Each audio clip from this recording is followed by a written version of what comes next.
Pet Lady no Ar, comportamento e bem-estar animal.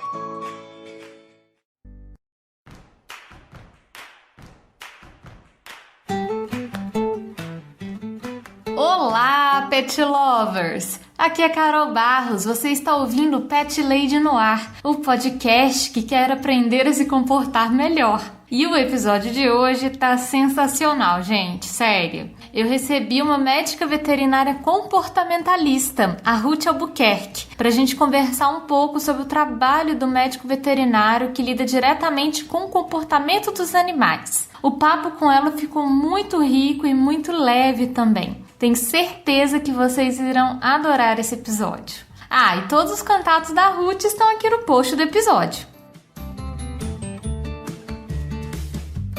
Antes de irmos para a pauta principal, tenho alguns recadinhos muito rápidos, pet ouvintes. O primeiro deles é a maneira que você faz para entrar em contato comigo. Você pode me mandar um e-mail em carolina@thepetlady.com.br. Você também me encontra no Twitter e no Instagram com o nome de ThePetLadyBH. Você também pode entrar em contato comigo através do meu site, que é o thepetlady.com.br, onde também fica hospedado o blog. Lá, assim como acontece aqui no podcast, eu tô sempre dando dicas de comportamento e de bem-estar dos bichinhos. Se você tiver alguma dúvida sobre o seu gatinho, sobre o seu cachorro, se tiver alguma história que você queira compartilhar, se tiver alguma crítica aos programas, é só entrar em contato comigo. Vai ser um prazer ler a sua mensagem.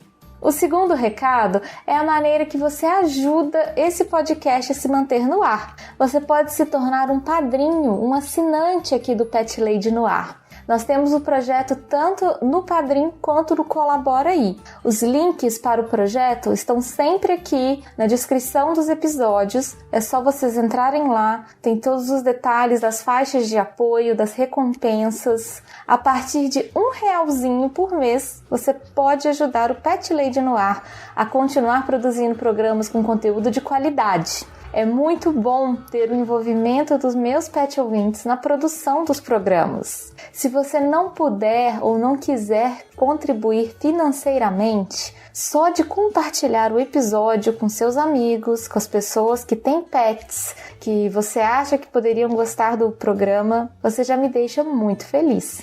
Muito obrigada, pet ouvinte! E eu agradeço do fundo do meu coração aos meus pet padrinhos incríveis que investem tempo e din-din para deixar esse podcast bem feliz e bem quentinho nesse inverno. Um super abraço para Alex Almeida, Bruno Mancini, Daphne de Mello, José Guilherme, Marina Jardim, Paulo Henrique Silva dos Santos, Thalita James, Padu Cantuária, Felipe Rodrigues, Werquilaine Martins, Eduardo Henrique Mercedes Vasconcelos, Ricardo Varoto e Paulo Barquinha. E o que você está esperando para se tornar um pet padrinho também? Me fala! A partir de R$1 por mês, você já ajuda o podcast a se manter no ar e você já entra também lá no nosso grupinho de pet padrinhos. O grupo é um lugar muito legal, galera. Um lugar muito, assim, saudável. A gente troca foto dos bichos e dicas e memes e é muito, muito, muito legal mesmo. E se você contribuir a partir de R$10, você já entra para o hall dos padrinhos que tem o nome citado aqui no programa. Considere apoiar o Pet Lady no Ar, porque é muito legal, gente, ter a participação cada vez maior dos meus ouvintes. E agora, bora lá ouvir o episódio sobre o trabalho do veterinário comportamentalista?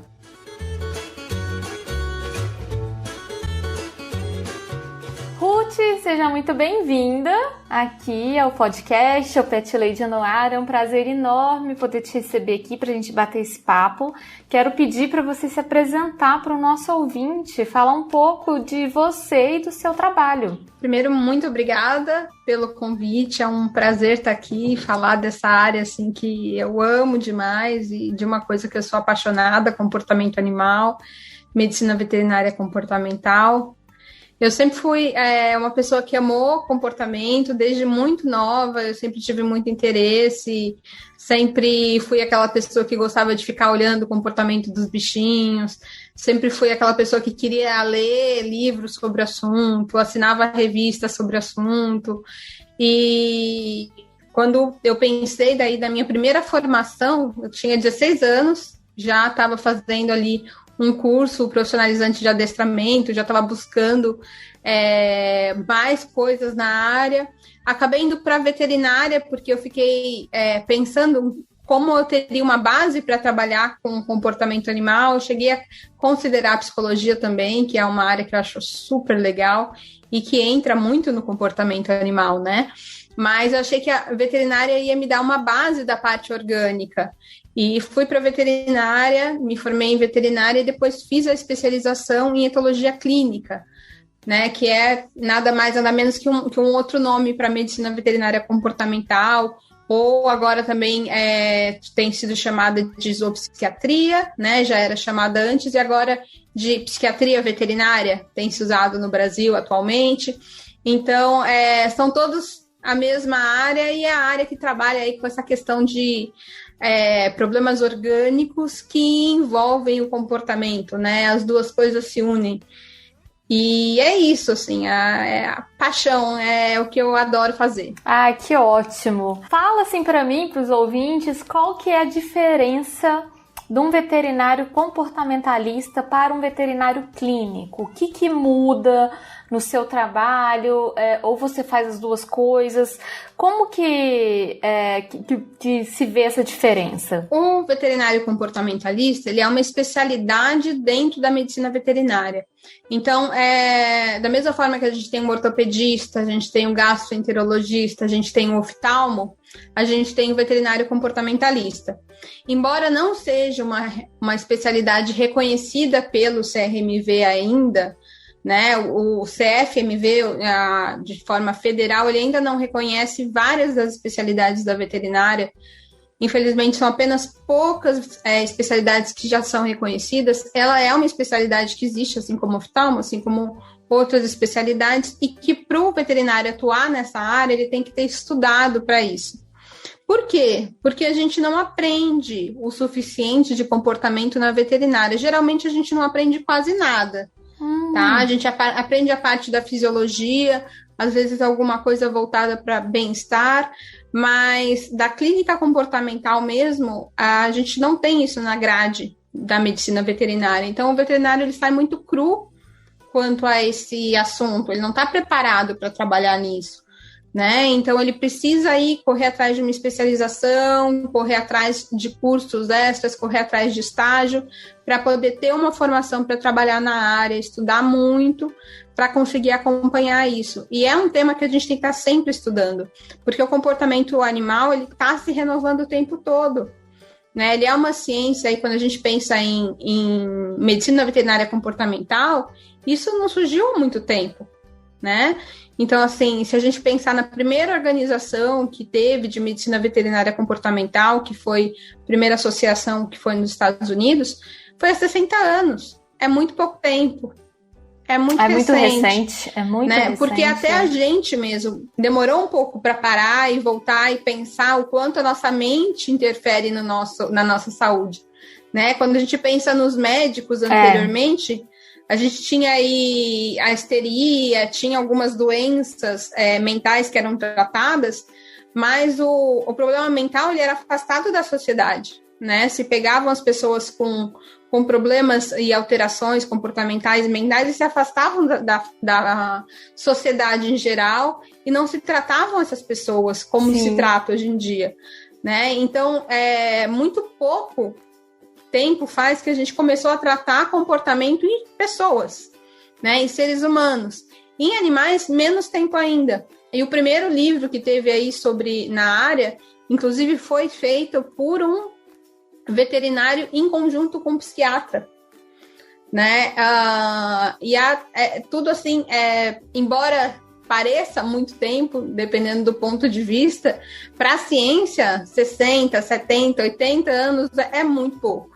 Não é nada, né? Muito pouco, assim. Exato.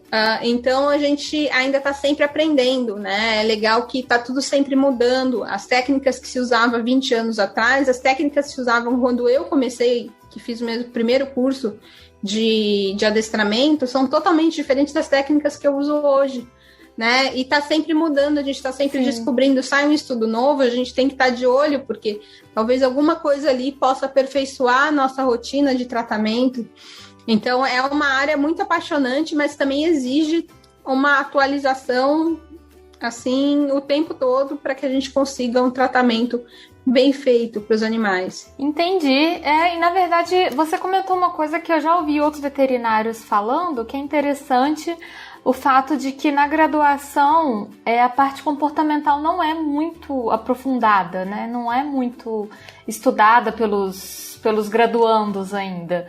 É mais comum que os veterinários, eles busquem a parte comportamental depois, né, da formação inicial deles. Não é nada, né?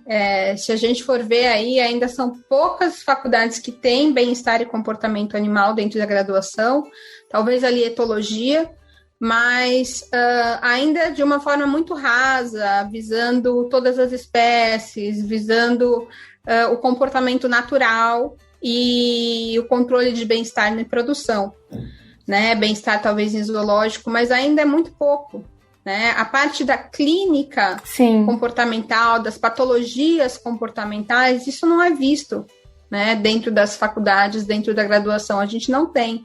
E não é que a gente não tem aqui no Brasil, a gente não tem praticamente no mundo inteiro, tá? Ainda na veterinária, né? Do a gente tem total, algumas faculdades que se destacam nessa área, fora do país, que tem algumas matérias nessa área, mas quando a gente pensa na graduação do veterinário no Brasil, eu desconheço alguma que tem uma matéria específica para clínica comportamental. Sim. E hoje no seu trabalho você também atende a parte não comportamental, a parte clínica tradicional mesmo, de pequenos animais, ou o seu foco é exclusivo no atendimento comportamental? Não atendo. Eu passei a atender exclusivamente no ano de 2014, né? Eu me formei em 2012 e em 2014 eu passei a atender só clínica comportamental, parei de atender clínica geral, né? E me voltei só para a especialidade. Então, hoje essa é a minha rotina. Entendi.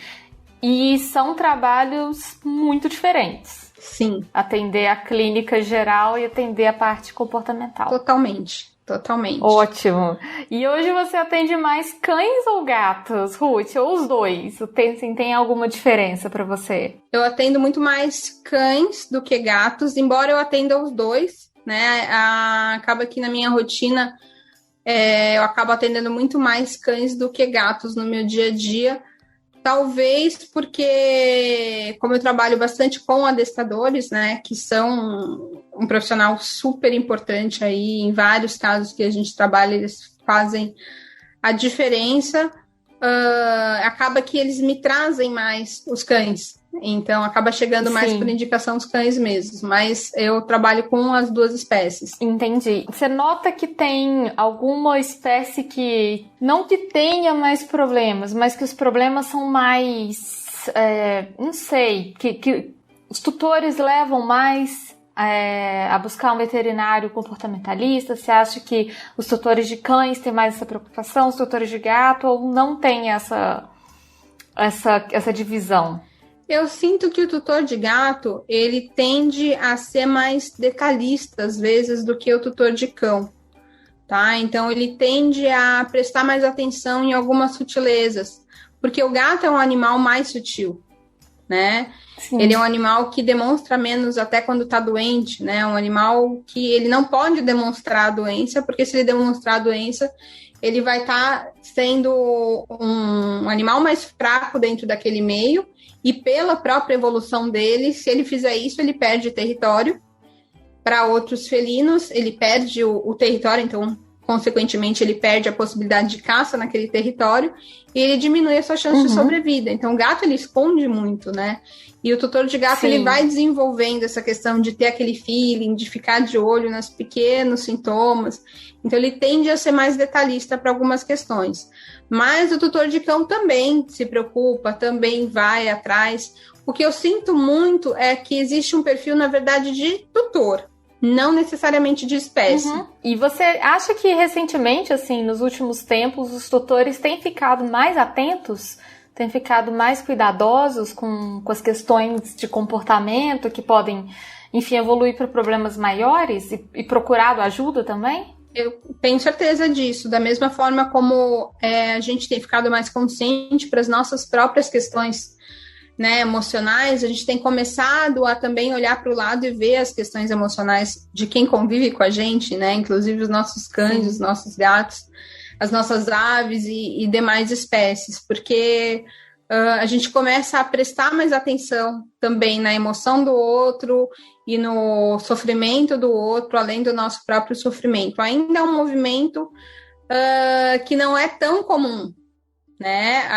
Mas quanto mais a gente tira o animal daquele animal do nível utilitarista, né? Então é o meu gato para caçar o ratinho, ou eu tenho o cachorro para defender o portão, e quanto mais a gente traz esse animal como parte da nossa família, como uma função ali, não, ele é o meu cachorro, eu amo o meu cachorro, ele faz parte da minha família, e mais a gente começa a realmente criar empatia com esses animais e a prestar mais atenção no sofrimento deles, inclusive no sofrimento emocional. Então, junto com esse movimento de função desses animais, a gente vê esse movimento também das pessoas pararem, prestarem mais atenção e a serem mais empáticas para o sofrimento emocional deles. Sim, não, excelente, eu super concordo com você. Eu acho que as pessoas têm ficado mais sensíveis também, um pouco mais empáticas, mais interessadas também, né, em entender as dores de outras espécies, né, daqueles animais que convivem com a gente, né? E o que é super legal até da gente pontuar aqui é a questão do isolamento, né, do isolamento social. Quando a gente fala em empatia, né, a gente tem aquele cachorro que nunca sai de casa, aquele gato hipoestimulado, e a gente sentiu na pele isso agora, né? Quantas vezes eu ouvi as pessoas falarem, mas o que tem? Meu quintal é grande, pra que eu tenho que passear com meu cachorro? Ele brinca lá no quintal, né? E agora essa mesma pessoa ficou presa nessa casa com esse quintal grande, e ela começa a perceber que não, peraí, ter um quintal grande não é o suficiente, é melhor do que ficar preso num apartamento pequeno? Mas ainda é muito ruim, você quer sair, você quer ver o mundo, você quer socializar, né? E o cachorro também é um animal sociável, é um animal que gosta de explorar, que gosta de cheirar, né? O gato também precisa ter as experiências dele. Então a gente passou a ter mais empatia com esses animais que passaram por isso tanto tempo e que foi um sofrimento menosprezado, né? Agora a gente começou a sentir isso na pele e a diferença que faz ter essa possibilidade ou não. Não, exatamente, super concordo com você. Tem uma questão que eu sempre coloco muito para os ouvintes e tudo, que é a questão de se você gostaria de ter a vida que o seu pet tem. Se coloca no lugar dele, imagina se a vida dele seria boa para você. Aí as pessoas falam assim, mas é ótimo que é boa, ele tem, sei lá, ração premium, tem um pote de água fresca e tal. Tá, mas é isso? Não tem estímulo, não tem brincadeira, né? Assim, o que mais que a gente pode ter aí? Um cachorro que não vê nada, que não fareja, que não exerce os comportamentos naturais de cachorro. Esse cachorro, ele tá sendo o cachorro mais feliz que ele pode ser? Então tem essas questões que acho que a gente sempre tem que colocar em consideração, e que eu acho que esses tempos de isolamento trouxeram pra gente, assim, de uma maneira mais forte, né, Ruth? Da gente se sentir mais conectado com os nossos bichinhos também. Sim, perfeita essa sua colocação, porque é bem isso mesmo, sabe? Mas a gente, muitas vezes, até quando você me pergunta se os tutores estão prestando mais atenção para a saúde emocional, para os problemas comportamentais, mas quando a gente olha até a nossa indústria hoje em dia, são poucas as empresas que estão preocupadas com o bem-estar do animal, né? Quando a gente vai num pet shop, você vai ver que a maioria dos produtos, eles estão voltados para o tutor, não para o pet. Eles são pensados para o que o tutor quer, porque é melhor para o tutor, porque o tutor vai comprar, e não o que vai agradar mais o animal, né? Quando a gente pensa em cores, total, em formatos, né? Em adereços, você vai numa feira da área, né? E você olha para ver os estandes de feira de área, e, cara, A gente vê muito mais coisas voltadas para agradar o tutor, porque a gente quer ver aquele pet bonitinho. E perfume. Perfume, por exemplo, gente, perfume para cachorro é uma coisa horrível. Ele nunca vai gostar. Não, ele não vai gostar, assim. A gente chama de estresse olfativo isso. Ele tem o olfato muito mais evoluído do que o nosso, assim, né? Então, o perfume é só pra você, tutor. Não enfie perfume nos seus bichinhos. Eles não vão gostar, não é agradável, não é legal. Nossa, isso que você falou, Ruth, é demais. As feiras que a gente vai, tem muita coisa que não tem nenhum objetivo ali de ser benéfico para o animal. Nenhum. Assim, são coisas, às vezes, que são totalmente decorativas, que são apenas para agradar o humano, que não colocam essa perspectiva do bem do cachorro, ou do gatinho, ou, né, do animal que for, mas acontece muito isso mesmo, né? E a gente tem que sempre colocar essa questão, né? Isso vai fazer bem para o meu animal? Isso faz sentido para ele, né? Se a coisa vai agradar o tutor, mas não vai fazer mal para o animal, ok, não tem problema.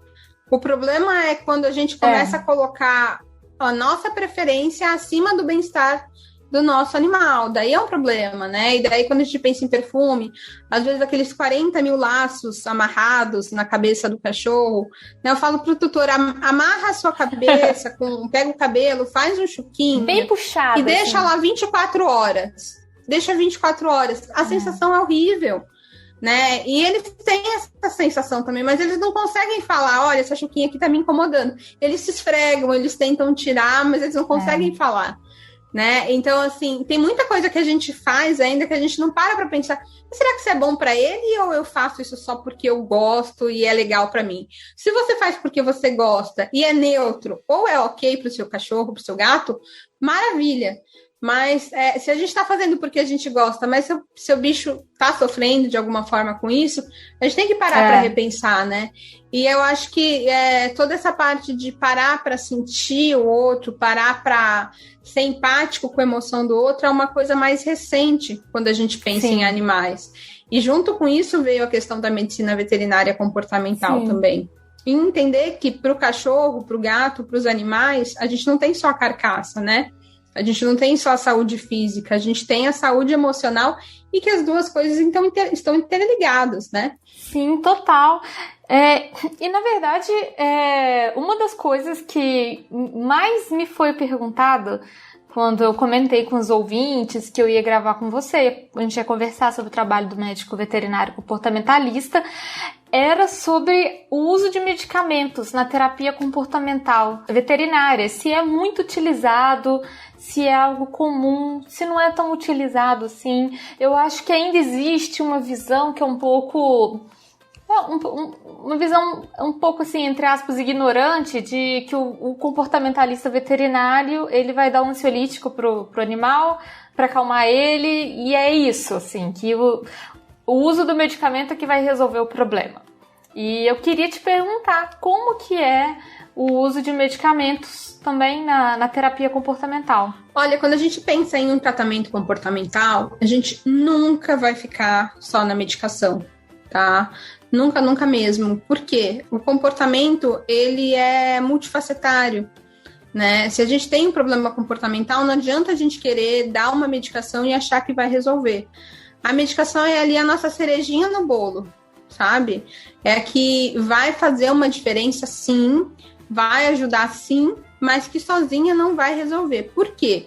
A gente tem um meio que está envolvido aí, né? Então, a gente tem os agentes ambientais que vão alterar o comportamento desse animal. Então, normalmente, a gente trabalha no que é chamado de 3 pilares. O primeiro pilar seria aí trabalhar a questão do ambiente. Então, o que a gente vai precisar mexer nesse ambiente para poder mudar o comportamento desse animal? O segundo pilar seria a gente pensar aí na parte do mais comportamental, da terapia comportamental e relações, né, entre outros animais, com os tutores, né? E o terceiro pilar daí seria a saúde.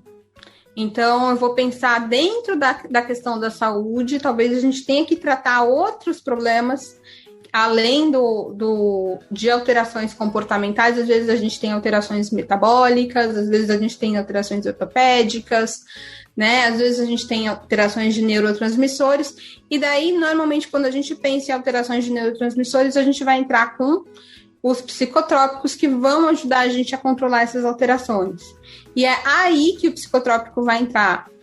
A medicação sozinha, o remédio aí para alterar comportamento não existe, né?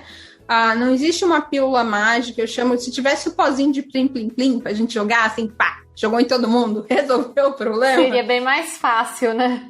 Eu pegava meu potinho de pozinho de plim-plim-plim e saía jogando por aí. Mas não tem, né? A gente tem que trabalhar, e é uma coisa que dá trabalho pro tutor, e é uma área até que a gente se frustra bastante, porque muitas vezes é difícil pro tutor seguir o caminho até o final. Porque ele tem que mudar a sua rotina, né? É diferente de, por exemplo, eu falar, olha, você vai precisar passar esse remédio no ouvido do seu cachorro 2 vezes por dia, por 2 semanas, e a otite vai passar, e agora você vai tomar cuidado com isso, com aquilo. Talvez não deixar o ouvido tão molhadinho e tudo mais, cortar o pelinho, mas não vai mudar tanto a sua vida. Agora, se eu te falar, olha, você vai precisar acordar mais cedo para passear com o seu cachorro no horário que não tenha tanto cachorro na rua, ou você vai ter que, talvez, brincar com o seu gato antes de dormir, para que ele fique mais cansado e não vá te acordar às 6 da manhã, né? Então, são alterações aí, quando a gente pensa que a gente vai ter que pensar nesse tratamento, são coisas que a gente coloca que mudam o comportamento do tutor. Porque essa é a grande questão. Se a gente não muda, o bicho não muda. Né? Se as coisas ao redor não mudam, o animal não muda. Então, pensar que... Ele é um reflexo da família, né? Das relações ali também, né? A postura do animal, o comportamento do animal. De certa forma mas a gente tem que tomar cuidado também com essa afirmação. Por quê? A gente tende a, quando vê um animal com problema comportamental, achar que a culpa é do tutor. Isso não é verdade. Entendi. Tá? Existem casas totalmente equilibradas, com tutores equilibrados, que fornecem o que o animal precisa para ter saúde, para ter bem-estar, mas a gente tem um animal com um problema ali, que ou uma experiência anterior que ele já teve, um trauma, né, um animal de repente resgatado, ou uma alteração orgânica que ele possui, que leva ele a desenvolver o problema comportamental, mesmo num ambiente saudável, tá? E dentro de uma relação saudável com os tutores. Então, nem sempre quando a gente tem um animal que tem problema comportamental, quer dizer que o problema veio do tutor. A gente tem animais que desenvolvem problemas também. O ambiente sempre vai fazer diferença nisso? Vai, tá? Mas a gente tem que tomar cuidado até nesse movimento de apontar culpados, né? Porque é uma coisa bem comum. Quando o tutor chega pra gente, ele já chega se sentindo culpado.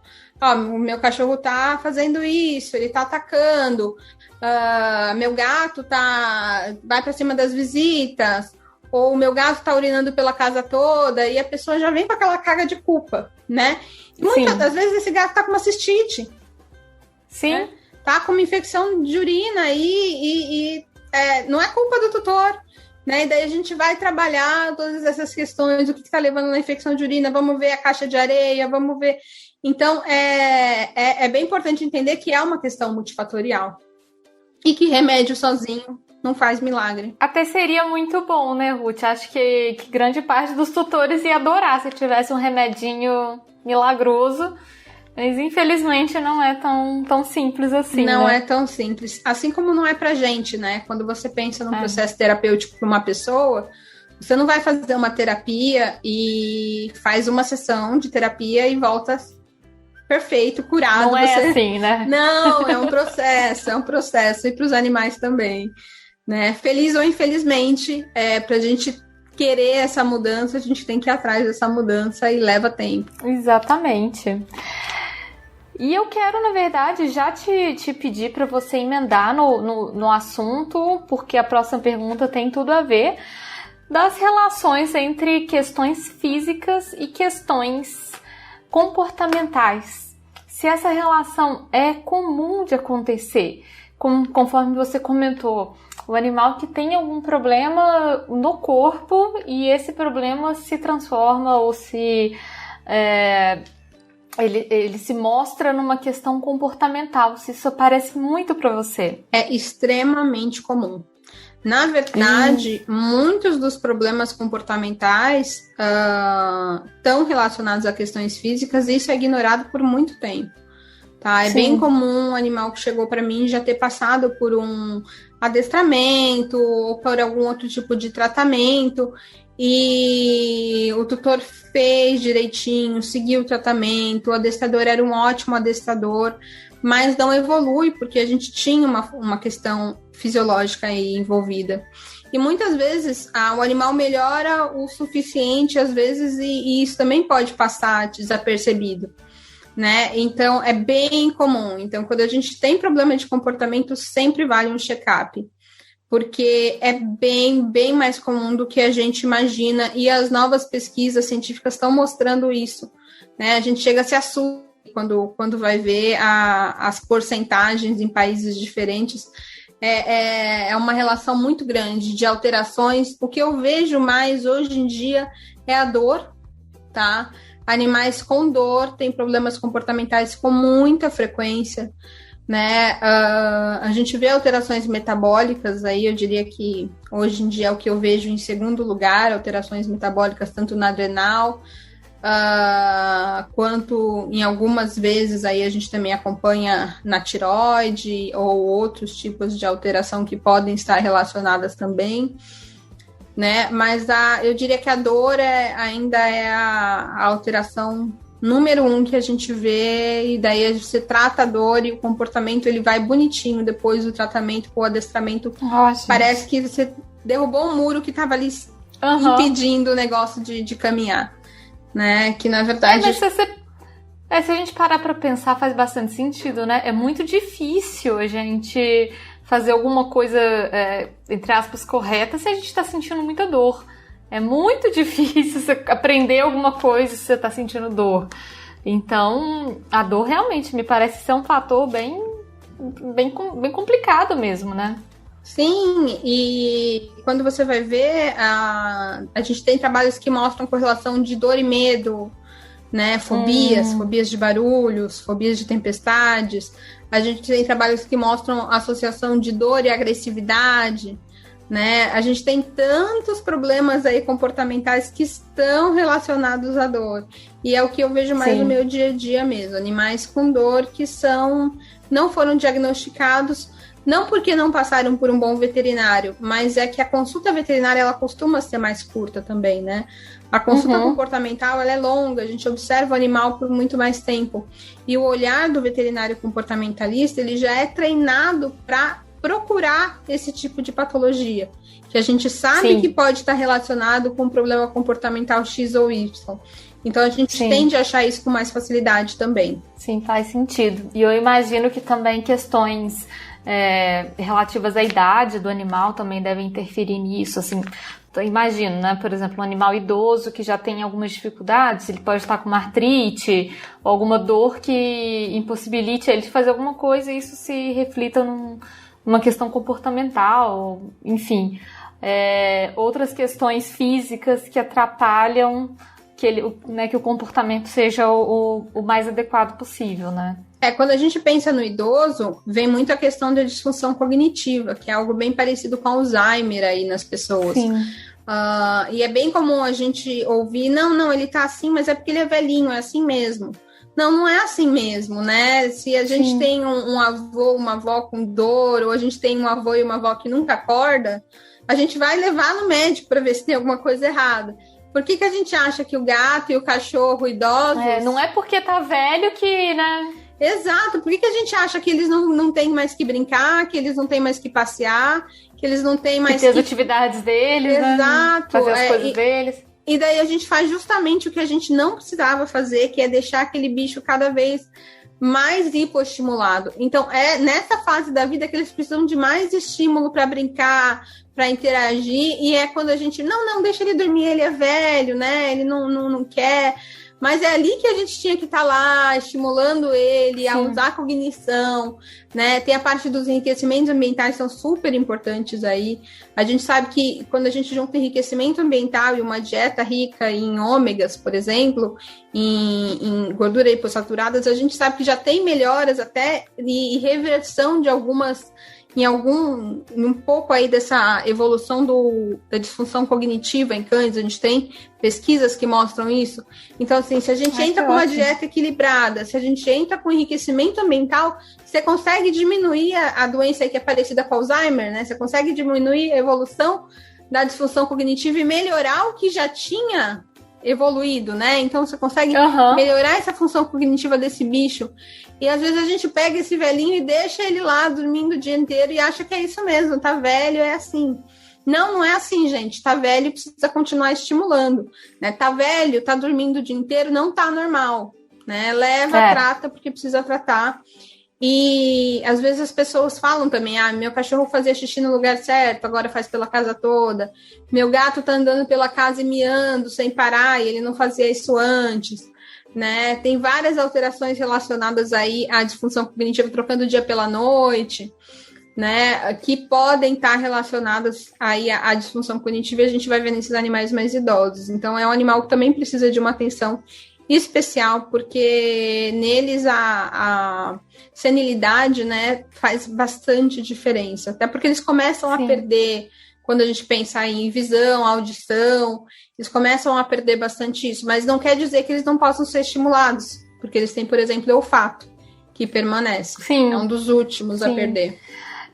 Se eu estiver falando abobrinha, me corrige, mas me parece que a gente pode fazer realmente um paralelo com humanos. Quando a gente está tratando da saúde, né, a gente sempre ouve, tem que ter exercício físico, boa alimentação, tem que ter boa qualidade de vida e tudo pra gente viver bem e viver muito. E é o mesmo para os nossos bichinhos, né? Não é normal o animal tá ficando velho e a gente achar que tá tudo bem e ele não ter mais nenhum estímulo, não ter nenhuma atividade, não fazer mais nada. Né? Assim, não é o que deveria ser o normal, né? A gente tem que continuar fazendo todos esses estímulos, esses cuidados com eles, né? Perfeito. E tem que continuar e tem que fazer desde sempre, né? A gente ainda tem muito cachorro e gato que tem o amor, e o amor é extremamente importante, né? Mas o amor não é tudo. A gente precisa de mais do que isso, a gente precisa também de outras atividades, né? Porque eles são cachorros e gatos e eles têm necessidade de cachorros e gatos. Então, o gato, ele precisa da brincadeira. Quantos tutores não brincam com seus gatos? Nossa, demais. Isso é muito comum, né? Muito. E às vezes, eu não sei se você já ouviu o tutor que fala assim, mas ele não gosta de brincar de nada. É bem comum. E aí, é bem comum. Você tem que descobrir o que seu gato gosta. Tem que estimular ele a brincar. Sim, vamos correr atrás. Exato. Tanto o gato quanto o cachorro. Às vezes a gente coloca ali, mas ele não gosta de nada. Será? Eu vou te dizer que eu não achei até hoje, nunca conheci um cachorro e um gato que não gosta de brincar de nada. Eu já conheci cachorro e gato que os tutores não tenham conseguido identificar o que eles gostam, mas sempre tem alguma coisa que eles vão gostar. E uma coisa que eu já ouvi uma vez que me marcou demais, Ruth, foi uma tutora que falou que o cachorro não gostava de passear. Falou assim, ele não gosta de passear. Toda vez que a gente sai, ele não gosta. E aquilo ficou na minha cabeça porque isso não me parece ser uma coisa normal, assim, o cachorro que não gosta de passear. Tem alguma coisa que está atrapalhando esse cachorro de gostar de passear. Eu imagino que tem alguma questão aí nesse meio, ou é um peitoral que não está adequado, ou é um cachorro que está sentindo dor, ou ele está desconfortável com alguma coisa para ele não gostar de passear, porque em teoria todo cachorro adora passear, né? Olha, isso depende muito, tá? A gente vai ter cachorros que realmente não gostam de passear e que a gente vai ter que trabalhar muito para que eles comecem a gostar. Por quê? A gente esquece que em cães a gente tem um período chamado período de socialização que vai até os 4 meses de vida. né? Em gatos aí um pouquinho mais cedo, entre 3 meses, 3 meses e meio, também já estão sem esse período já está encerrando, né? E quando a gente pensa nisso e a gente faz o paralelo novamente com o humano e você fala, olha, seu filho não pode sair de casa, não pode conhecer nenhuma criança, não pode ir para lugar nenhum até os 7, 10 anos de idade. Eu nem sei até quando vai a vacina de uma criança, acho que até uns 7, 10 anos, mais ou menos. E, cara, é impossível você pensar nisso. Como é que esse ser humano vai crescer depois? Como é que vai ter relações sociais depois, né? Exato! E a gente faz isso com os animais e tá achando que tá ok, né? E não tá. Né? Embora a gente tenha a questão das vacinas, que é extremamente importante e extremamente importante mesmo a gente vacinar esses animais. A gente tem casos de raiva no Brasil ainda, e a gente tem várias outras doenças, né, que estão aí e que são realmente muito perigosas, né? Mas a gente não pode esquecer que a gente também tem a saúde emocional. E a vacina aí para a gente ter uma saúde emocional boa é a socialização. Então não dá para a gente querer que esse bicho fique trancado dentro de casa o tempo todo, que ele não se relacione com pessoas. Então tem um filhote de gato, recebe visita em casa, né? Ensina ele a gostar de pessoas. Se tiver um filhote de cachorro, leva para passear, né? Gatos também podem aprender a passear, viu? Se eles aprendem isso, eles podem e eles adoram passear. Então, cachorro precisa aprender a usar o peitoral, precisa aprender a caminhar com a guia, dentro de casa ainda, antes de poder ir para a rua, precisa dar uma volta na rua, no colo do tutor, leva na casa onde tem um cachorro que seja calmo também, que seja vacinado, esteja saudável, leva ele para ter contato com outros cachorros. Ele precisa desse período, ele precisa saber o que é um banho. E daí você não vai ensinar o que é um banho dando banho logo de cara. Primeiro você vai só molhar ele, secar. Primeiro você vai ensinar para ele como é um secador de longe. Depois você vai aproximar ele do secador. E sempre colocando esses estímulos de forma associada a algo que ele goste muito, né? Então, a gente usa um processo que a gente chama de sensibilização e contracondicionamento. E daí tem um exemplo até legal, né? Eu sou uma pessoa que não gosto muito de lavar louça. Nunca gostei. Eu não sei se existe alguém que goste na vida. Acho que ninguém gosta. É muito chato mesmo, Ruth. Eu também odeio. Não. Mas vamos supor aí, né? O que costuma acontecer com a pessoa que não gosta de lavar louça? Ela junta um monte de louça, até que não tem mais jeito, ela vai lá e lava. Né? E daí é horrível. Mas você já sabe que você vai chegar lá e vai ficar um tempão lavando a louça e vai ser chato, vai ser ruim. Mas vamos supor se eu pegasse ali, chegasse e só tivesse um copo, em vez de ter uma pia cheia de louça. Daí eu falasse, não, beleza, tem um copo, não é tão ruim, né? Eu vou lavar. E daí eu começasse a lavar e pá, caísse R$1.000 assim do meu lado do céu. Ela fala, nossa, que legal, né? Acho que valeu a pena. Acho que eu vou lavar mais louça. Uma vez que eu passasse pela pia, eu já ia olhar para aquele copo de forma diferente. Eu ia chegar lá, ia ter 2 copos. Eu falo, não, 2 copos? Dá, né? Não é a pia inteira? Vou lavar. Tô lavando lá, pá, R$1.000 do meu lado de novo. Eu falo, oxa, lavar a louça tá ficando interessante. Da próxima vez que eu chegar lá, pode ter 2 pratos, 2 copos. E eu vou querer lavar de novo. E se eu começar a entender que toda vez que eu lavo louça, por mais chato que possa parecer, eu sou muito bem recompensada com algo que me motive de alguma forma, então eu vou querer lavar louça, e lavar louça vai ficar uma atividade super legal para mim, né? Então, quando a gente traz essa brincadeira aí para algo que a gente vai fazer com um cão que não é natural, que nem tomar um banho, né, que nem andar com uma guia e um peitoral preso no corpo, porque a gente tem a tendência de achar que cachorro nasceu para andar com guia e peitoral, né? Então a gente enfia nele e sai na rua, né? E a gente como se fosse parte dele, né? Só que ele nunca usou aquilo ali antes. Beleza, vai. Não, mas como é que ele não sabe? Não sabe, gente. O cachorro ele não evoluiu para andar de guia e peitoral. A gente que inventou isso para ele. Então a gente precisa ensinar para ele como é que é andar de guia peitoral. Putz, tem um carro aqui, tem uma moto. Isso não é uma coisa natural com o cachorro, é um barulho muito alto. Então, a gente tem que ensinar ele a lidar com esses barulhos, a lidar com o carro, com o ônibus passando do lado. Isso precisa ser um processo gradual, né? Que nem o meu copinho ali na pia, não adianta eu querer, né, jogar tudo de uma vez.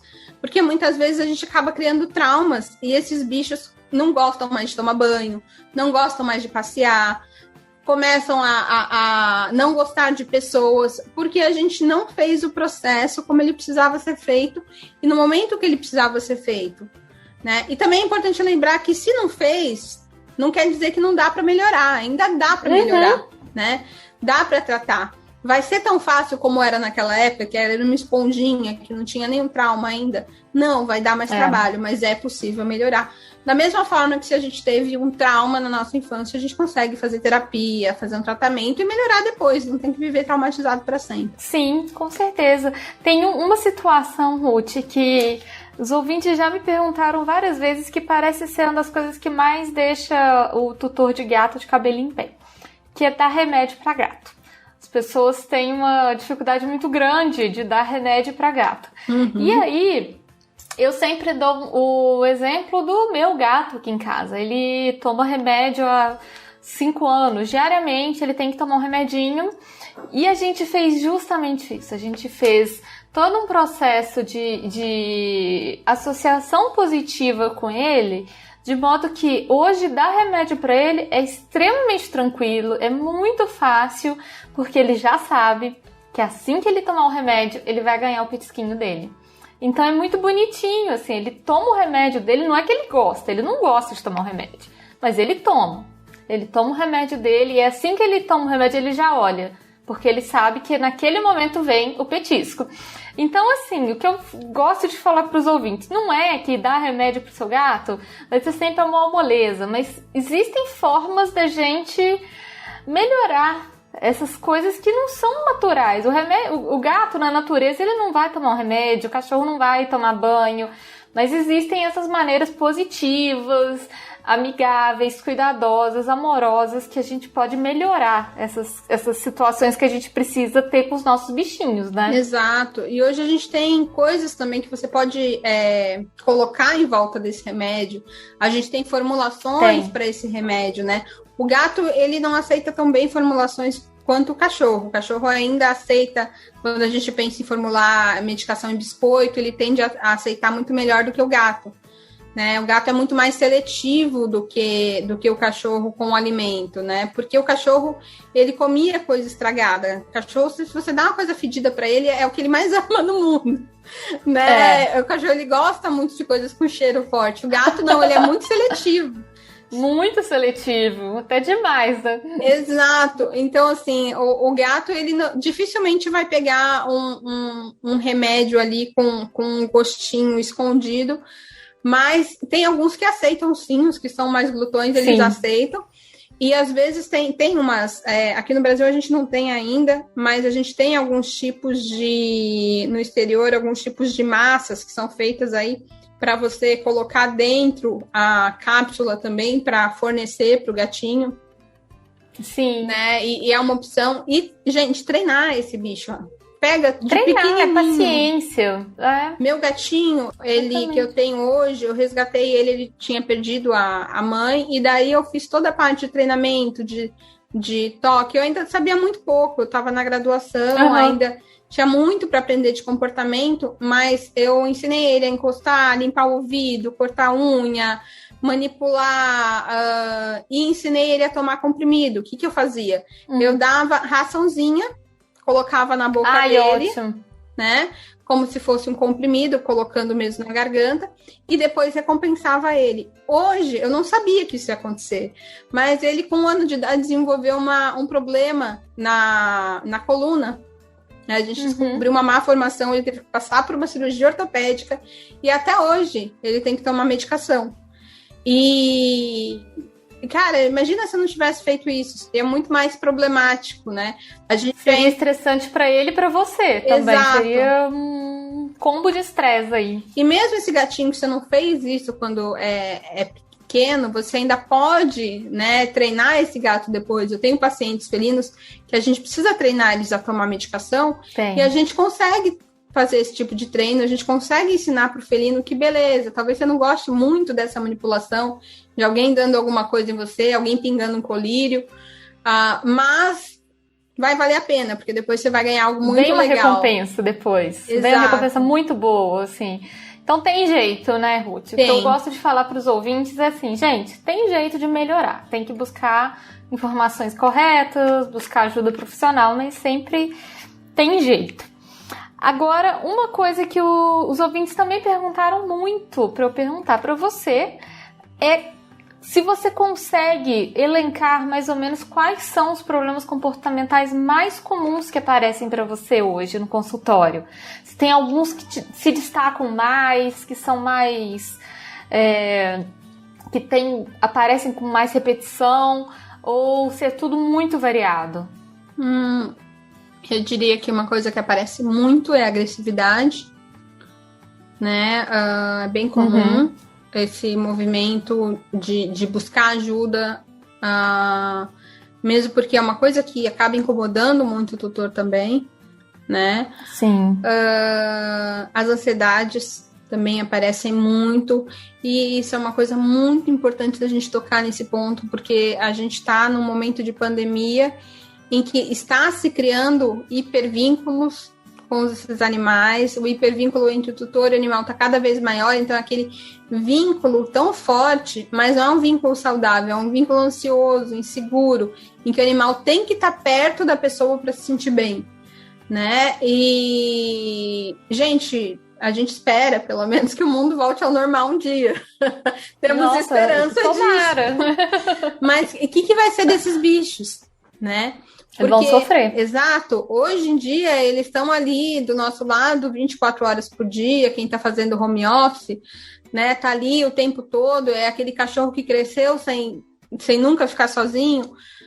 Mas, em algum momento, isso vai ter que acontecer. E esses animais não aprenderam. E daí a gente tem a ansiedade de separação, tem as fobias de isolamento social, tem as alterações comportamentais que vêm disso. E eu tenho já visto alguns animais aparecendo aí com esse perfil, né, vou colocar assim, cachorro da pandemia. Porque é aquele animal que vem com aquele perfil de não ter sido socializado, não ter contato com pessoas, não ter contato com outros animais, de não ter aprendido a ficar sozinho, de não ter aprendido tantas coisas que ele vai precisar para ter uma vida saudável. Então a gente tem que parar para começar a pensar nisso também. Agora tá todo mundo em casa? Tá, mas uma hora a gente vai começar a sair. Como é que esses bichos vão ficar? A ansiedade de separação tem sido uma coisa que eu tenho visto muito, tá? Tenho visto também muito as fobias de barulhos, né?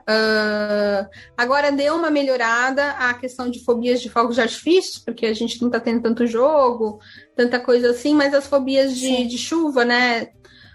Também acabam sendo um pouco cíclicas, porque tem épocas que chove mais, daí as pessoas acabam procurando mais, mas a gente também vê bastante de forma, durante o ano todo, animais passando por diferentes fobias.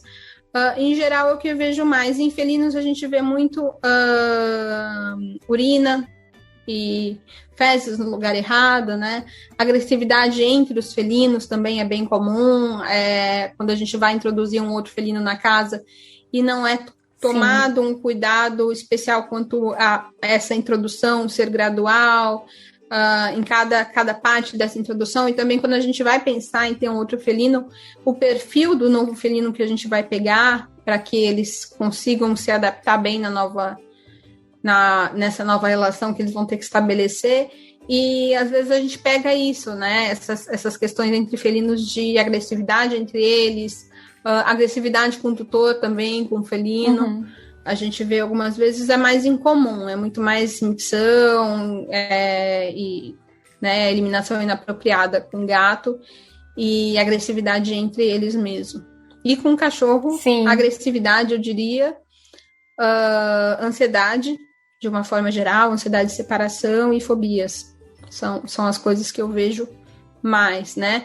E aí, em terceiro lugar, eu colocaria os transtornos compulsivos. A gente também vê com uma certa frequência,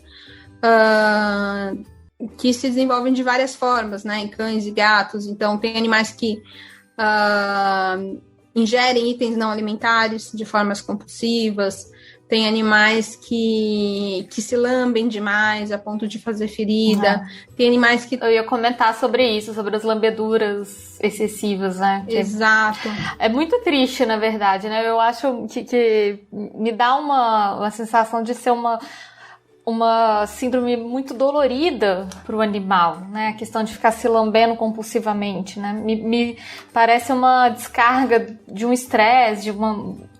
Enfim, e geralmente fere, né? Eles chegam até a se ferir em alguns sentidos, né, Ruth? Sim, o desenvolvimento do transtorno compulsivo, né? Ele tem fundamento tanto fisiológico quanto relacionado ao ambiente. Então, muito se sugere quanto as estereotipias podem estar ligadas de forma adaptativa mesmo, né? Elas não podem ter uma função adaptativa na função do sofrimento. Então, normalmente são animais que estão em sofrimento, estão sobre um grande estresse e eles acham uma forma de sair desse estresse através desses rituais, dessas estereotipias que eles passam a desenvolver cada vez de forma mais frequente, com maior intensidade. Né? E a gente sabe hoje que quando esses animais eles estão fazendo essas estereotipias, eles estão tendo esses comportamentos, há liberação de substâncias neuroquímicas que trazem a sensação de prazer. Então, esse animal, ele sente prazer em ter esses comportamentos, e não é que é um prazer super maravilhoso, que ele se sente ótimo depois, não. Mas é que é algo como se mitigasse um pouco daquela dor e sofrimento que ele está sentindo, tá? É um alívio. É um breve alívio e que leva a uma nova busca por essa sensação de alívio, né?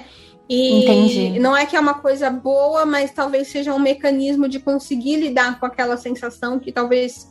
com aquela situação que talvez em outra sem esse mecanismo ele não conseguiria, né? Então, a gente tem vários tipos de compulsão que surgem de várias formas, né? E é bem importante a gente identificar, por exemplo, quando a gente fala, por exemplo, de compulsões alimentares, se a gente não tem uma alteração gastrointestinal também, que está levando o animal a buscar nutrientes em outro lugar. Quando a gente pensa em compulsões, por exemplo, de ordem locomotores, animais que correm atrás do próprio rabo, animais que pulam, né, animais que têm movimentos repetitivos, se a gente não está, de repente, com uma convulsão aí localizada, né, que tem tipo de compulsão que o animal coloca a língua para fora várias vezes, de forma... sequenciada, será que aquilo não é uma convulsão localizada ou será que realmente é um transtorno compulsivo? Será que a gente não tem um tumor também aí nesse cérebro que está causando esses andar em círculos, né? A gente não tem uma alteração neurológica diferenciada aí, além da alteração de neurotransmissores. Quando a gente pensa em animais, por exemplo, que correm atrás de sombras, que latem para sombras, correm atrás de luz, que também é uma forma de transtorno compulsivo, será que a gente não tem uma alteração oftálmica nesse animal e ele não está realmente vendo alguma coisa para que ele está latindo, ele está correndo atrás? Né? Então, tem várias alterações de comportamento que, quando a gente para pensar, a gente pode ter uma reação, uma correlação fisiológica aí que a gente precisa parar para investigar. E se a gente ficar só tratando a parte do sintoma ali comportamental de forma pontual, a gente não chega nessa solução, né? Porque às vezes a gente tem muito mais envolvido. Sim, e isso, na verdade, tem tudo a ver com o que você falou sobre realmente o papel do médico veterinário comportamentalista de fazer esse atendimento completo, né? De entender não só o comportamento, mas também o corpo daquele animal, as questões fisiológicas dele, porque não é só o comportamento, né? Tem outras coisas que podem estar aí envolvidas nesse comportamento desse animal, né? Como você falou, pode ter alguma patologia, alguma síndrome, alguma outra questão que precisa ser investigada também, junto com a questão comportamental, né? Sim, sim. E esse é o diferencial do profissional que tem a formação médica, né? Procurar esse além né, do comportamento que pode estar levando a esse comportamento, porque muitas vezes o comportamento é só um sinal clínico, assim como talvez uma febre seja o sinal clínico de uma infecção, né? Entendi. E daí a gente entra em outras questões que até são linhas de tratamento comportamental. Quando a gente pensa em terapia comportamental, tem alguns tipos de terapia comportamental que são focadas no uso de punições. E qual que é o problema disso? Né? Além da punição ela gerar ansiedade, ela foca muito mais em resolver o problema, né? Resolver ali o problema muitas vezes para o tutor e não para o animal, porque a gente não vai na causa do problema, né? Então é como se você tivesse uma infecção e ficasse dando dipirona. No começo a febre vai diminuir, mas depois não vai funcionar resolver, mais. Né? E a infecção tá lá, tá crescendo, tá piorando, né? Tá necrosando, e você tá lá dando dipirona, uma hora não vai funcionar mais. E o problema tá ficando cada vez maior. Então, a gente precisa ir atrás, né, dentro do tratamento comportamental, da causa dos problemas. E muitas vezes essa causa tem correlação com alterações orgânicas. E aí que entra o médico veterinário comportamentalista. O adestrador, ele tem um papel super importante nesse tratamento, de fazer isso, e ele pode resolver muitos problemas, né, muitas questões comportamentais, mas quando a gente pensa numa questão que a gente tem um problema físico envolvido, daí precisa ter um cuidado veterinário do especialista, aí precisa ter um olho diferenciado clínico para isso. Perfeito, perfeito. Antes da gente se encaminhar para o final, uma última pergunta. Tô gostando. Eu quero saber, na verdade, quando que você indica que a família deva procurar um médico veterinário comportamentalista. Você acha que a família tem que esperar acontecer alguma coisa? Ou uma consulta preventiva já é indicado? Quando que é o momento ideal? Olha, a gente tem a consulta até antes da aquisição do animal. Isso até os próprios... Tem vários adestradores que têm informação para isso, né? Para fazer essa questão do indicar qual é o perfil daquela família, qual seria o melhor animal para aquela família. Eu diria que esse é o primeiro momento, antes mesmo de você ter o animal, tá? Perfeito, se você já concordo. tem o animal, daí a gente tem a consulta que é feita pro filhote. E daí, com um olhar diferenciado clínico, para você saber o que aquele filhote pode ser exposto ou não durante aquele período de socialização e como a gente vai trabalhar isso. E aí eu acho que depois disso entra um profissional muito importante, que é o adestrador capacitado, baseado aí num treinamento, baseado em reforços positivos, que vai trabalhar a prevenção, né? E quando a gente pensa em prevenção, é que nem uma vacina mesmo, tá? Hoje em dia você não espera se desenvolver uma doença para tomar uma vacina, né? Você não espera ter um problema sério para poder tratar, você previne. Então aí eu acho que um adestramento preventivo caberia muito bem. E depois disso aí a gente tem muitos veterinários que também fazem essa parte preventiva, né? Trabalham até com pup class, que também é uma coisa muito legal. Sim. E daí, partir o problema comportamental, a gente já tem um problema estabelecido, também é um bom momento de chamar um veterinário para fazer essa avaliação. Será que isso aqui é só comportamental?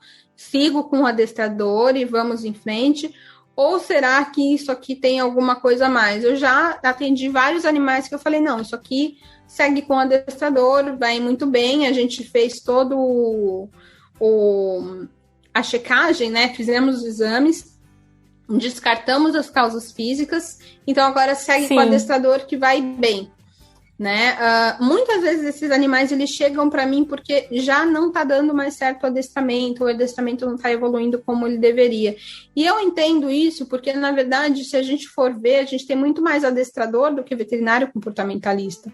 Então, nossa, com certeza, Ruth. Não é viável hoje, dentro da nossa realidade, pedir que todos os animais passem primeiro com o adestrador para depois ir para um veterinário. Não dá, né? Porque não tem profissional para atender. Simplesmente assim.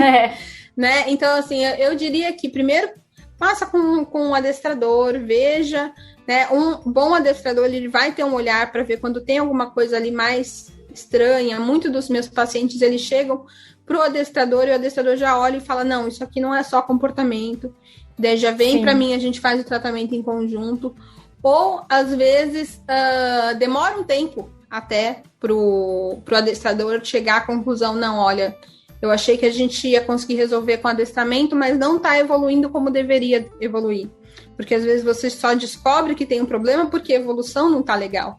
E daí vem também para o veterinário comportamentalista. A gente pode ajudar em todas essas fases, desde o início, antes de ter um pet, né? Mas eu diria que quando chega num problema comportamental com alteração orgânica, daí tem que ser o veterinário comportamentalista, não tem como fugir, não tem como ser um outro profissional nesse caso. Sim, e muito legal você falar isso, porque eu tive um episódio aqui no podcast, episódio número 87, que foi justamente sobre adestramento positivo.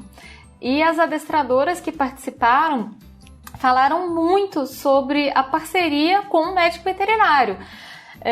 Como quando elas vão atender uma nova família, elas sempre perguntam se o animal passou por todo um cuidado veterinário, se está tudo certo com a saúde dele, se precisa verificar alguma coisa com a saúde, porque tem que ter essa parceria, né, Ruth? Assim, eu acho que o adestramento ele não vai funcionar isoladamente se a gente não tiver certeza que o bichinho tá com a saúde top, que tá tudo legal ali, que não tá acontecendo nada com ele, aí parte pro adestramento. Mas eu acho muito legal essa questão de ter mesmo uma boa relação com os outros profissionais envolvidos também na saúde daquele animal, que no final das contas a saúde e o bem-estar dele é o que é importante, né? Sim, a gente tem uma compartimentalização da saúde hoje em dia, que vem ali da área humana mesmo, sabe? A gente tende a... Hoje a gente tem vários especialistas, e o que é maravilhoso, porque as pessoas acabam conhecendo muito mais e tratando muito mais, com muito mais perícia, os problemas, né, de saúde. Ao mesmo tempo, a gente tem um lado negativo disso, porque os profissionais às vezes não se comunicam, e daí fica cada um trabalhando num pedacinho, mas o animal é um só, né? Sim. Então é muito importante que essa rede ela se comunique, tanto o veterinário, quanto o adestrador, quanto o pet sitter, quanto o passeador, quanto a creche, quanto o que seja. Quem tiver ali precisa ter comunicação entre esses profissionais para que a coisa flua bem, né? E eles possam fazer o melhor por aquele pet. Sim, exatamente.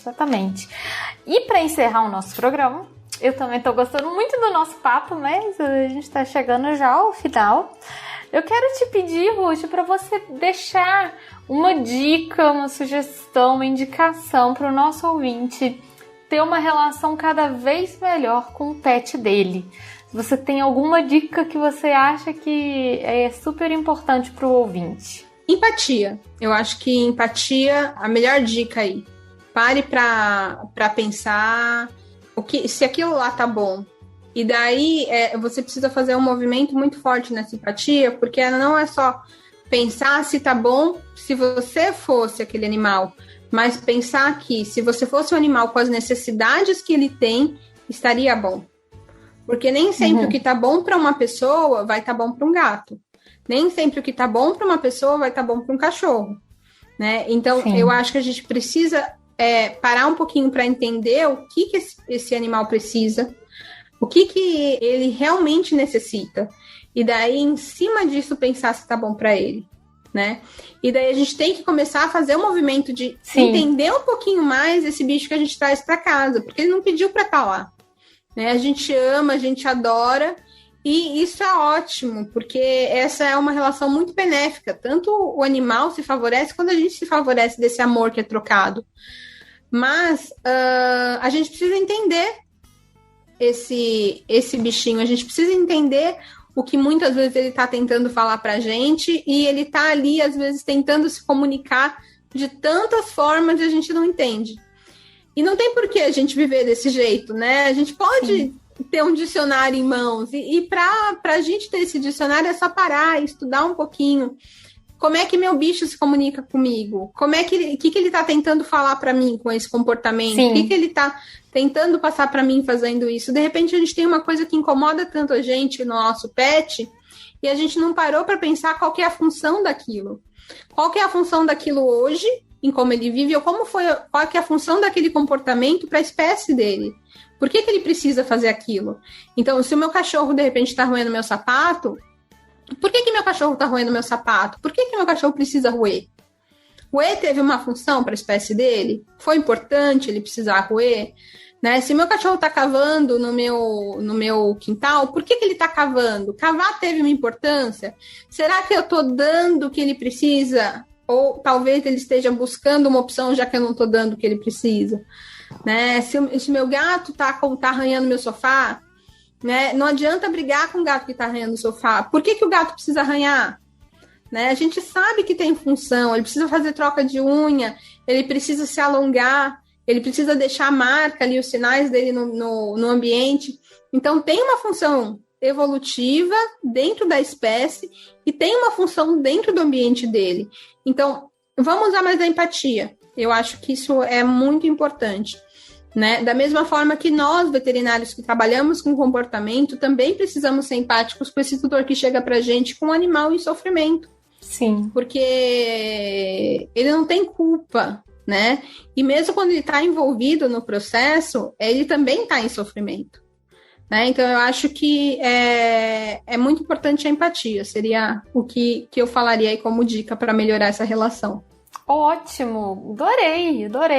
E a minha dica vai muito nesse sentido também, que é estude o comportamento do seu bichinho.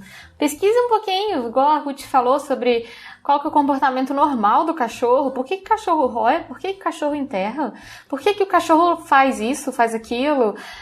É super legal a gente aprender essas coisas, a gente vai entender melhor o bichinho, a gente vai entender melhor por que o gato faz coisa que ele faz, por que o cachorro faz as coisas que ele faz. E vai gerar mais essa sensação de que a gente consegue se comunicar melhor com eles, compreender melhor as demandas deles, os desejos que eles têm e melhorar essa relação. Cada dia mais, que é uma relação tão gostosa e que se puder ser saudável e feliz para todas as partes, melhor ainda, né? É o melhor dos mundos. Claro. Funcione para todo mundo. A gente quer ver eles felizes, né? A gente traz esses bichos para casa e a gente tem responsabilidade não só na saúde física, mas na saúde emocional deles também. Total. E para a gente ver eles felizes, a gente tem que entender o que é um animal feliz. Né? Será que ele está feliz mesmo? Será que ele está bem mesmo? Né? Você sabe o que é um cachorro feliz? Você sabe o que é um gato feliz? Se você não sabe, não tem como você saber se o seu tá ou não. E para você saber, você tem que ir atrás de descobrir. Né? Você tem que procurar nas fontes certas a informação para diferenciar isso. E aí use da empatia, né? Da mesma forma que a gente não gosta de viver infeliz, o seu pet também não gosta. Eu falei disso esses dias, Ruth, foi até um exemplo engraçado. Que eu falei com alguém, assim, falei, cara, as pessoas têm que parar de acordar os bichos, assim, acordar o gato, acordar o cachorro. Ninguém gosta de ser acordado. Por que você faz isso com o seu cachorro, cara? Tipo assim, são pequenas coisas, sabe? Seu gato tá dormindo, não vai encher o saco do seu gato, deixa ele descansar. Assustar, né? As pessoas adoram colocar vídeo assustando o gato, assustando o cachorro, daí vai lá, coloca o pepino do lado do gato. Gente, não é engraçado. Né? Não, por favor. Não é engraçado, não é legal. Não é. Ele não tá achando engraçado. E eu acho super curioso, Ruth, que depois que a gente começa a estudar, eu parei de achar graça em tudo, assim. É muito difícil eu achar graça em algum vídeo de bicho, porque a maioria deles tem alguma coisa que vai me incomodar. Que eu falo, cara, isso tá errado, não faça isso com o seu bicho. Isso não é legal. É porque a gente começa a entender o que o bicho tá respondendo, né? Quando você vê o vídeo, exatamente, mas você não entende o que... Porque se você vê um vídeo entre dois seres humanos e você vê a reação do outro ser humano, a gente fala, ele gostou, não gostou, ele levou na esportiva. Ele achou engraçado, ele não achou engraçado. Quando a gente vê um videozinho desses e você vê um cachorro, um gato, um outro animal, você muitas vezes não tem a ferramenta para entender o que ele está respondendo. Quando você começa a entender o que ele está falando de volta, você fala, putz, ele está pé da vida com isso. Nossa, ele tá sofrendo com isso, né? E daí você começa a ver, cara, você tá causando um sofrimento desnecessário. Pra que isso, né? E eles muitas vezes já sofrem tanto sem a gente conseguir controlar esse sofrimento, porque implícito da vida, né? Pra que causar mais sofrimento, né? Então, comece a entender e comece a usar essa empatia. Da mesma forma que você não gostaria de viver num lugar em que ninguém te entendesse a sua vida inteira, o seu pet também não quer. Exatamente. Perfeito. E, Ruth, pra gente encerrar, despede do ouvinte, fala onde que a gente te segue, como é que faz para te encontrar nas redes sociais, como que faz para entrar em contato com você, o pessoal que ficou interessado no seu trabalho também. Você atende em São Paulo mesmo, né? São Paulo capital? Sim, eu atendo em São Paulo capital, na região do ABC também, em alguns locais, e agora eu também estou atendendo em Joinville, Santa Catarina. Também vou iniciar meus atendimentos por aqui. Ai, que ótimo. E vocês podem me achar, né, através das redes sociais. O nome da minha empresa é BeHaveVet. Então, eu vou soletrar para ficar mais fácil, tá? É @BEHAVETMVC, de Medicina Veterinária Comportamental. Então, seria BeHaveVet, Medicina Veterinária Comportamental. BeHaveVet MVC, tá? Eu não sei se tem como deixar escrito, se tiver também. Tem, eu deixo aqui no post do episódio, eu deixo com o arroba lá do Instagram também. Beleza, já fica lá também para o pessoal ver. Tem o e-mail também e tem os nossos telefones também. Em São Paulo a gente tem o telefone 11 98306-6091. E aqui em Joinville a gente está com o telefone novo, que é o 47988281016. Aí, por onde o pessoal preferir, se for telefone, se for Instagram, se for Facebook, se for e-mail, estamos por aí em todas as formas de contato. Perfeito, Ruth, muito obrigada por você ter vindo aqui, topar, bater esse papo super gostoso. Eu amei, adorei a experiência, né? Ainda não tinha participado de podcast, achei muito, muito legal. Mas é assim, agora que começou, eu já sei que você vai ter que voltar, porque é assim, primeira vez, aí agora já abriu a porteira. Pode contar comigo, pode contar comigo, foi maravilhosa a experiência. Foi uma experiência maravilhosa e é sempre bom falar do que a gente ama, né? E eu não sei se deu pra notar, mas eu sou apaixonada por isso. Se me deixar, fico aqui 4, 5 horas falando. Então, sou suspeita. Exato. Não, tá ótimo. Maravilhoso. Muito, muito, muito obrigada. Eu que agradeço. Muito prazer, pessoal. E obrigada pela paciência de ouvir a gente esse tempo todo. Espero que a gente possa ter trazido alguma informação interessante para vocês. Este programa foi editado por Audi Edições.